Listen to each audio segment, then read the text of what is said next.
Well, welcome to Overtime, where we take Sunday's message further in hopes that it becomes more helpful for you in your life and your faith. I'm Jeremy. I'm the content director here at North Point, and I am sitting here with Jordan Geist, our associate pastor.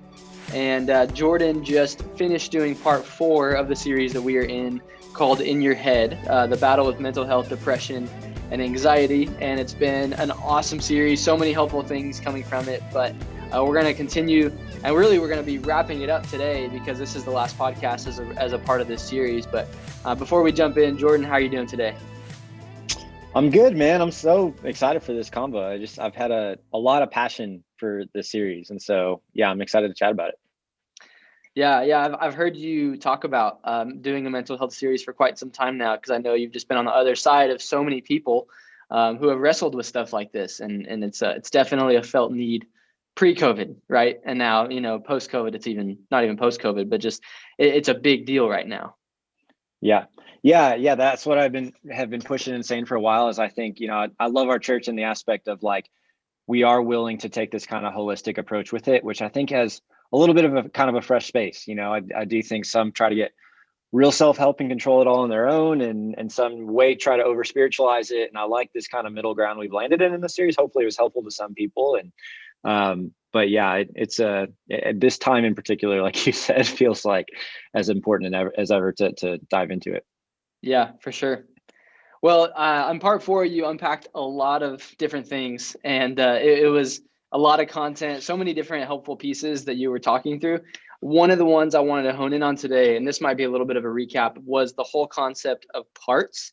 So you talked about Paul in Romans actually references like different parts of us. He says, I don't understand what I do. What I don't want to do, I keep on doing. Like, why do I keep doing the things I don't want to do? And he has this kind of conversation with himself when he's writing the book of Romans. And he almost references like different parts of himself. And, he talks about it in terms of like spirit and flesh. And he even says that, there's sin living in him. And you talked a little bit about that. It's such a cool concept, though. Can you unpack the idea behind parts a little bit more? Yeah, I can try and do it quickly. If you haven't watched it back and you decide to go do that after this, hope you watch it on like double speed or something, because I talked for a long time. So I'll try to do the fast version. It's rooted in something that like, it's a conversation I've had passion around for a while, just because like my personal experience. And then the more I talk to people, the more I realize I think it's like a human experience to be confused by these conflicting desires inside of us. And the more you think about it, it's weird because it's not, I differentiate in the message, like it's not just about like doing the right thing. There's all kinds of reasons we don't do the right thing, because it's hard or takes time or delayed gratification or whatever. But there are so many things in life that like we really want to do. We want to take a step. We want to make progress. And we have these two opposite, oftentimes like strong conflicting desires. Animals don't have that. It's unique to humans. And so that kind of like leads you down the path of like getting real introspective and being like, what's inside of us. And so this was like, I don't know, the 6 or 7 years of counseling meeting, one of my favorite passages in Romans 7. And Paul, like the two big categories he talks about that are inside of us, he would call the spirit and the flesh. In other words, like we have this nature, this default that is broken, that is bigger than us, that is stronger than us. And it is corrupting all these good desires that we have.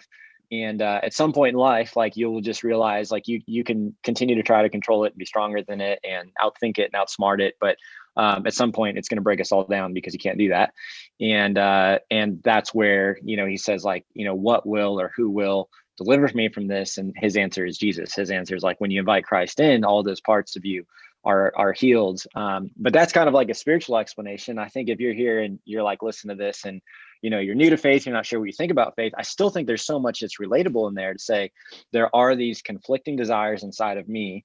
And obviously we're going to talk about that throughout this podcast, but the more we get introspective, the more we learn about, where those parts come from, why they're trying to get attention and get in the driver's seat, and then how we approach them, not with like shame and anger and fear and all that kind of stuff, but to really be accepting and try to heal those parts.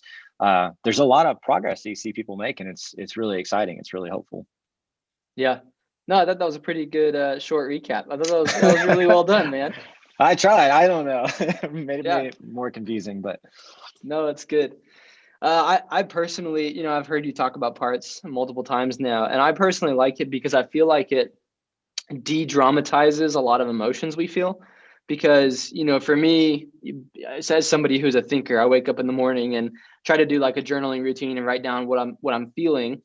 And a lot of times what I can mistakenly do is go like, I feel one way. Now my entire day is defined by this one thing that I just, you know what I mean? Versus Mm-hmm. going, a part of me feels this way. And that's Yeah. fine because that's just one part. Like I can still have a great day. I can still be super excited and joyful and grateful. Like even if there's this part of me that feels this thing. And I just Mm-hmm. think it de-dramatizes emotions, keeps emotions from kind of like controlling us in a way. But Yeah. I've always loved that. Any thoughts on that as I talk through it? Yeah, I think it's true. I think it's absolutely true of emotions, and I think it's true of, actions as well, like things you have or haven't done, to feel like, man, if I'm defined by my like worst mistake versus like there's a part of me, and for us all to have the humility to be like, man, we are all capable of doing things we don't want to do, like Paul talks about. We're all capable of hurting ourselves. We're all capable of hurting others, and to not see ourselves as like these broken individuals that like, man, that's who I am, I'm the ugly inside of me, versus like, no, there's this part of me that needs healing, there's this part of me that's wounded, there's this part of me that's being corrupted by this thing that Paul calls sin, but that doesn't have to define my identity, that doesn't have to influence all of my goals, ambitions, thoughts, my relationships. Is very freeing. And so that's why I always, when I'm meeting with somebody, history and student ministry, a student sits down and they're like, I am this, and they give a negative label. I'm so quick to jump on that and be like, hey, where does that come from? And why do you see yourself the way? Because that's not who you are. Like, you're not defined. There's a part of you that led to some action or whatever, a misplaced part, a misplaced desire, but like, that's not you. And that the weight like that comes off your chest and your shoulders and the ability to think clearly about yourself, and think clearly about other people, I think is big. And the other thing, which I know now I'm not being concise, but the other thing, and I kind of hit on this in the message, is like, if you hate those things about you, you also end up hating them in other people. And so it's this really like wild kind of dynamic, but it's the things you end up becoming like judgmental of or jealous of or angry about. And it's actually because you spent so much time hating those parts about you that now you hate it when you see it in other people. So that's really interesting too. Yeah. Yeah. A really wise man once told me, if you spot it, you got it. And that's like, Mm-hmm. I think a great, like if you see it in other people, like you better look in the mirror because chances are, Yeah, you're seeing things you don't like about yourself. that Just is so tough. true. Yeah. Yeah. One of the books you talked about, you quoted this, and this book is probably like a top 5 for our staff. I don't know, maybe number 1. I don't know. Like we talk about it, Yeah. reference it quite a bit, and you almost feel like left out. Sometimes if you're in a conversation and we reference it, but it's called Abba's Child by Brennan Manning, and it's such a good book. For me personally, I try to read it once a year because like it's just I forget everything in it and I need to read it again because there's so many helpful reminders, and it just unpacks faith in Jesus and being a child of God in a way that nothing else does. But it talks about this idea of an imposter. Like there's a part of us in us that's this imposter. Can you unpack what the imposter is for one, and then why do we all have this imposter in us? Yeah. Yeah, so I remember like where I was, like the room I was in when I first like read the chapter. I think it's chapter 2 in that book, where like maybe 3, I think it's 2, where it's called The Imposter is the name of the chapter. And like I think the simplest definition, he spends a whole chapter unpacking it, but I think the simplest definition is, the imposter is what he does. The imposter is what he does. Like, so it's this part of you that is defined by your actions. It's this, defined by your successes and your failures, if you will. So it's this very insecure part, always kind of looking for approval and always trying to project an image, out on the world. And for me, like, it was a very emotional moment. Now, the more I've talked to people, the more I realize I think everybody has this. For me, as a 3 on the Enneagram, that is like a performer and achiever. I mean, that's my MO, is to find my whole identity and how people perceive me in terms of my success and failure. So like, just, it felt like it hit like the deepest part of my heart, like deepest part of my soul, but the more I like talk to people about it, the more I'm like, man, this is in all of us, to have a way that we want to project ourselves out to the world, so we can kind of hide like our imperfections, hide who we really are, hide behind a mask so that people will like us. And that's like what the imposter is. And I think it is ultimately in every single one of us, because we have this core desire to be loved and accepted. But along the way, we've all felt rejection. We've all felt hurt. We've all felt pain. We've all felt ways in which we were not loved well, and are afraid the world will not love us well. And so we put out there what we think the world around us, likes or wants, whether that's what we think our parents wanted, what we think our siblings wanted, or maybe as we get older, our friends into our adult life, what we think the world is looking for when they see us. So, and a lot of times what we think God wants too. Like true. we do things to try to please God, because that imposter in us is like, this is how you operate. This is how you have value. It's not God loves you as you are. It's you must do these things, and that's how you find value. Yep, 100%. You said this quote. You said, and what to do about the imposter is the imposter must be called out of hiding, accepted, and embraced. He is an integral part. There's that word again. Part of my total self. Whatever is denied cannot be healed. So ultimately, what Brendan Manning says in this book is, we have to love those parts of us that are our imposter. What does it look like to love ourselves in this way? And why is it so difficult for us to do so? Yeah. See, I don't want to like ruin some of the best parts of the book for people that haven't read it, but I mean, he's so great that you read it for the first time, it'll be like completely fresh to you. But the way he even builds that chapter is I'm reading through the imposter description, and I'm like, yes, that's me. I hate that part. That part's so ugly. You almost get like riled up because you're like, oh yeah, like he nailed it. That's exactly who I am. And you're like ready to fight it, destroy it, overcome it. You've got this adrenaline rush. And then he like turns this corner for like the last 3 chapters and talks all about like why you've got to love and embrace and be compassionate with and understanding with and gentle with. And it was the last way I was expecting him to end the chapter. And again, it was like such an emotional experience. I think he even like in that chapter writes the letter to his imposter. He gives it like a nickname, like, I don't know, little pipsqueak or something like that. He's like, it's like this little, part of him, this little kid in him.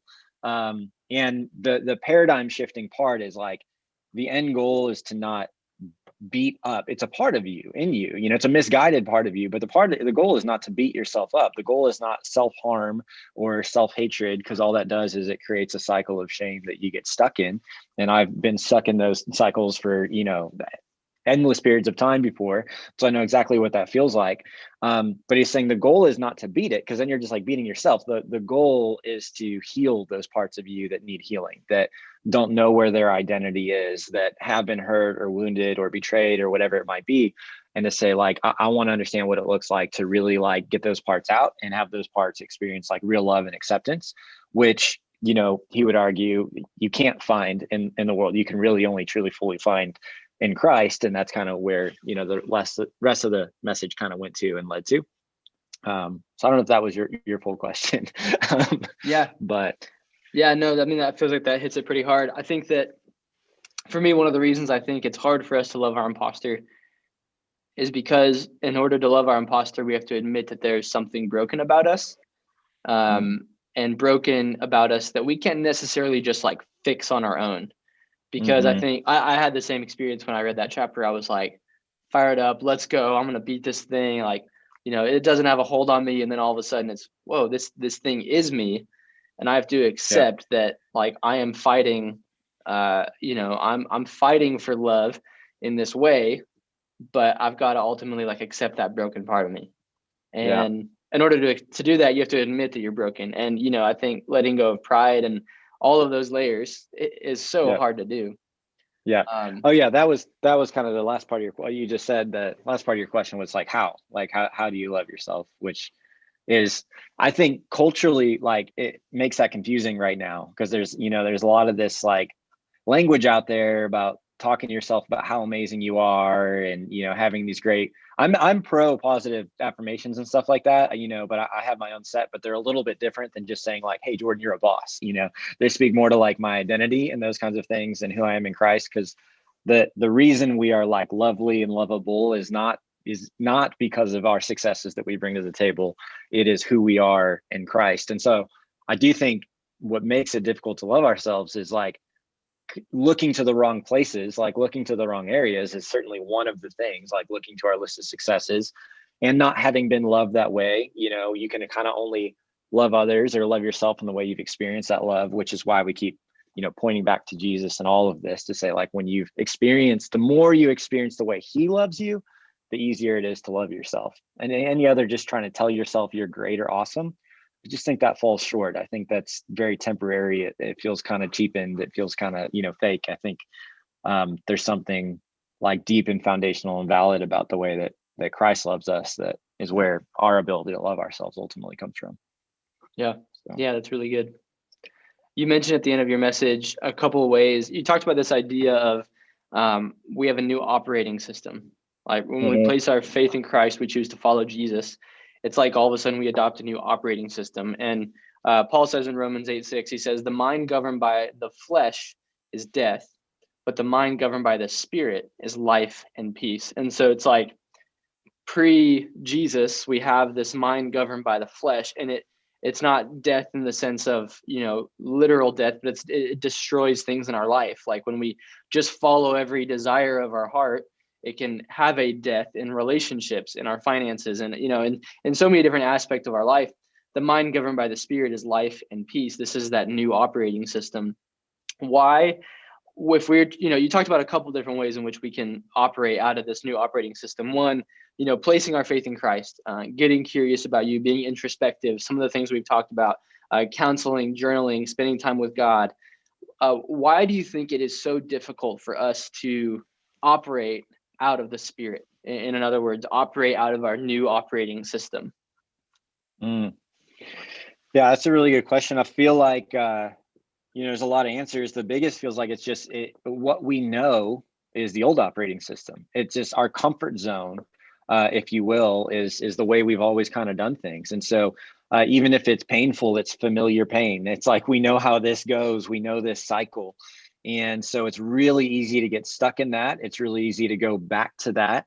And I think to an extent, like, to live out of this new operating system feels almost like vulnerable. It feels like, I'm going to go and think about myself in ways that I haven't before. I'm going to trust Christ. Like, to live out of the new operating system really is to, like, give up control. And none of us want to do that, even though holding on tight and maintaining control hasn't worked. We still don't want to give it up. And so to give up control to Christ and say, I can't do this on my own. Like, I need you, and I need to trust what it is that you say about me. It feels vulnerable to do that. And for most of us, it's in vulnerable places in the past that we've been hurt. And so it feels difficult to say, like, man, I'm going to go do that. But if we don't, there's so many, like, good analogies of this. It's like the chains have been removed and you just stay in your jail cell. Like, the door is open, but you don't walk out because all you've ever known is your jail cell. So you just stay there. I think that's at least part of the reason that it's so difficult. Yeah. I think, one of the things you talked about, I've always used the, like, analogy of a PC and a Mac because we love Macs. And I might botch this analogy. I've botched it before. But the idea, like, I've always booted up as a PC, and then I become a Mac, and, like, I'm going to boot up what I've always known. Like, that's how I'm going to wake up in the morning, how I've always known. And then I've almost got to go, oh my goodness, I'm a Mac. Like, I don't need to crash all the time. Like, I don't, and sorry about all the PC comments for those of you who are listening and you're PC people, but we love Macs here on staff at North Point. But yeah, booting up in our new operating system. I think, one of the things that's also tough is as you hear something about, a mind being governed by the spirit is life and peace. The automatic assumption is like, oh, when I'm booting up in the new operating system, like, I just have it together all the time, and that's not at all what it is. It's recognizing that apart from Christ, we don't have it together, and we never will. And booting up in a new operating system is going, Jesus, like, you have it all together. Would you just come, like, be my strength, my peace, my life today, and just walk with me? I was leading to a question with that. There was a reason, and I had to look at my notes to be reminded. But when you think about booting up in this new operating system, what does faith look like when we operate out of the new one? Like, what does that look like when you see somebody and you're like, man, they are being governed by the Spirit? Yeah, I think it becomes, so it's so easy. Like, if we go back to the imposter, it's so easy to take faith and have it be like the brand, with which we still try to control things. And that's when you get into that very like systematic, box checking, legalistic approach. And so I think faith out of the old operating system looks like, maybe even you've heard, and maybe even perhaps in an intellectual level, like you understand the gospel, like that it's, on paper that it's not about you making yourself good enough for Christ, or good enough, to be reconciled to God, but it feels like we still live ourselves out that way, and we feel guilty when we miss time with God, and we feel like, man, it's all about attendance, and it's all about like all these kind of, the words I say and these boxes that I check, as opposed to this like free, walking with experience, less about trying to do all these things to please God because you've already been accepted, and instead like I'm doing life with, I'm enjoying like being in his presence. And I know that sounds like, a little like ethereal, a little like fluffy or not tangible when I say that, but I think you can tell the difference when you're like connected to somebody, if you have a friendship and you're like, man, I haven't seen them for a while, or maybe we've got beef right now, or like whatever, versus like, man, when things feel good. I think certainly if you're married, that experience of like when you feel connected to your spouse and when you don't. And I think there's this like faith starts to look like just staying connected to Christ. It looks like abiding in him. When you're operating out of the new operating system, because you're not trying to earn his approval. You already know that he's taking care of that.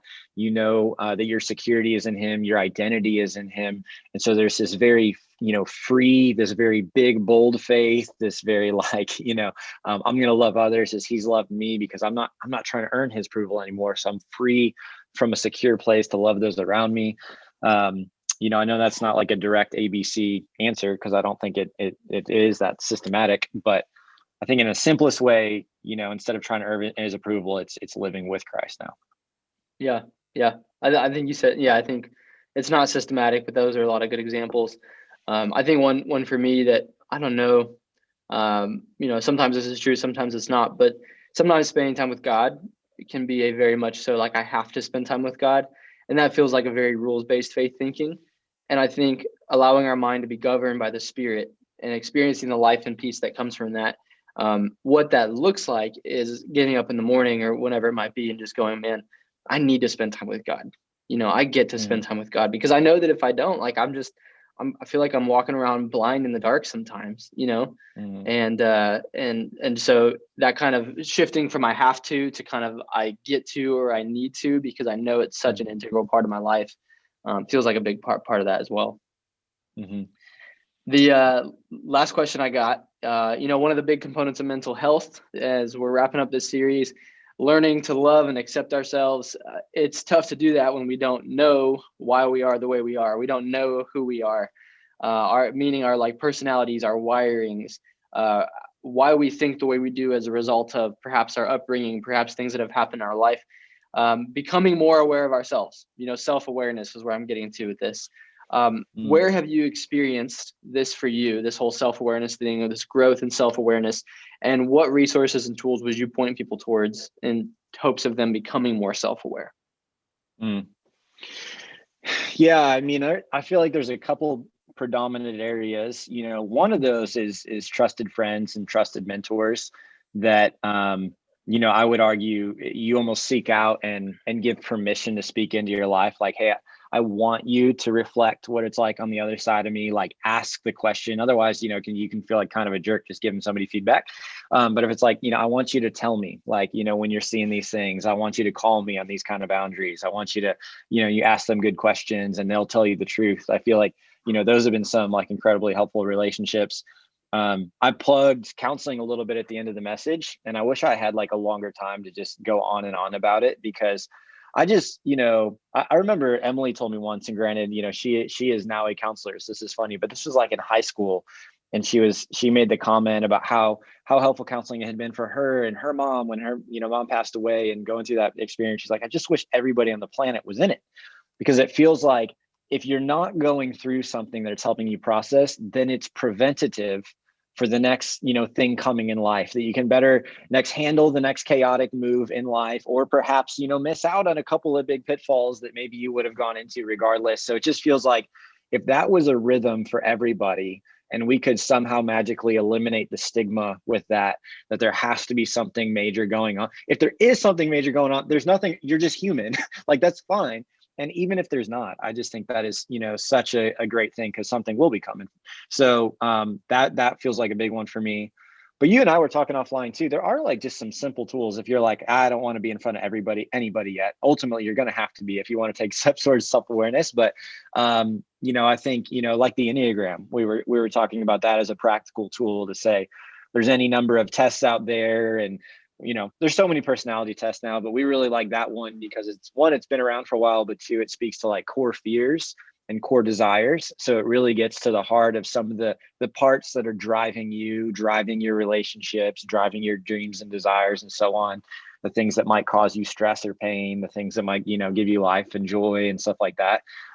Just to give you some language, most people's experience going through those is like, oh, I felt that, but I never had kind of the words or the language to say that's why that thing causes me a lot of fear or stress. That's why that's so life-giving to me. And you can make a lot of progress just with some things like that too, I think. Yeah. I've actually, both of those things together too. I mean, counseling and like some of those tools like the Enneagram. I've walked into a counseling session and been, I'm feeling this and I'm frustrated. And it's like, well, you're kind of, this is how you're wired. And so you're really feeling this, and just getting the terminology and almost like, wow, okay, this totally goes with the way I'm wired and my upbringing, and it makes sense why I feel this way. Okay, so that's just a part of who I am. Is I kind of hit those bumps, but there's other things that I can choose to do, and I can get out of those ruts. And so even just the both of them together. And I've always thought that counseling is kind of like, I'm not a car person at all, and I never should be. Like I lose my mind over car problems, but counseling to me, I think, is like an oil change. Like, I think, a car is just, eventually it's going to break down. We know that. But the oil change is sure like a good maintenance step to like help keep it going as long as possible. And I just think the moment that we go like, oh, counseling, we don't need it. Like, we're just going to eventually, we need the oil change. Like, we got to get that oil change just to keep us self-aware, keep us healthy, keep us headed in a good direction. So. It's the, like, the whole point is like evaluated experience, right? There's this whole, like, as you're going, I think people make the mistake, like, just as I'm getting older, I'm naturally getting more self-aware. And I don't believe that's true. I've come across some remarkably self-aware, 20 somethings, even teenagers. And then I've come across some remarkably unaware 60-year-olds. And, you can just get into a place where you kind of coast through life and you do the same thing over and over and over again for decades. Something that intervenes with that, something that, for the mistakes in life and the triumphs in life, like, did I learn anything from those about myself? Or did I just kind of wait for the next one to come up? Feels like, how do you incorporate that? Yeah. For anybody listening or watching, I just want to throw out a reference. We talk about them a lot, but the CRC, Center for Relational Care, for anybody who doesn't have a counselor and is looking to take that step, it's a great place to go. Lots of people we recommend there, and Jordan's wife works there as well, so is a part of that organization. So there's tons of great people over there. So Jordan, any last thoughts before we wrap up? No, well, yes, right, because I'm about to speak. So yes, final thoughts. Yeah, I just, as a whole, with the whole part of this series, like we've said, I mean, pretty much in every part, we know we can't hit all of mental health in 30-minute one-way conversations. So I think a big part of our heart in the series is to know that you're not alone in whatever space you're in right now, whatever your headspace is. You're not alone in it. There's tons of people out there like you, whatever step you're at. I think this is not something to be tackled alone. And so, counseling is a big thing we push. Groups, community, like, if you're not in a group, here at North Point and you're a part of North Point, then like, that was probably the most practical next step for you, is to figure out, like, what does that look like to have people, around me. I think that's such a tremendous one too. And to know that all of this exists on a spectrum. So for every single one of us, there's, just like physical health, there's steps for us to get physically healthier. There's steps for us, every single one of us, I think, tuning in and listening to this, to take steps in the direction of mental health. So I hope people are just really, like, hopeful and encouraged by this series, and know that there is a way forward, and especially as we reel out of this crazy year, that there is absolutely hope. So sure. Right on. Well, thanks for everything, Jordan. Thanks for, being a part of the series, being on the podcast. It was really, really good. And next week, for those of you who are tracking along with us on Sundays right now, next week we have a really, really exciting series we're kicking off called Welcome Home. And it's actually going to be a conversation about eternity. And so there's so much we get to talk about, and I'm really excited about it. It's going to be throughout the month of March. And then for overtime, we're actually going to be asking you, listeners and viewers, to submit questions. And we're going to be unpacking your questions about eternity here on overtime. So be on the lookout for some information on that. And with that being said, we will see you Sunday for part 1 of Welcome Home. Thanks, Jordan. Thanks, man.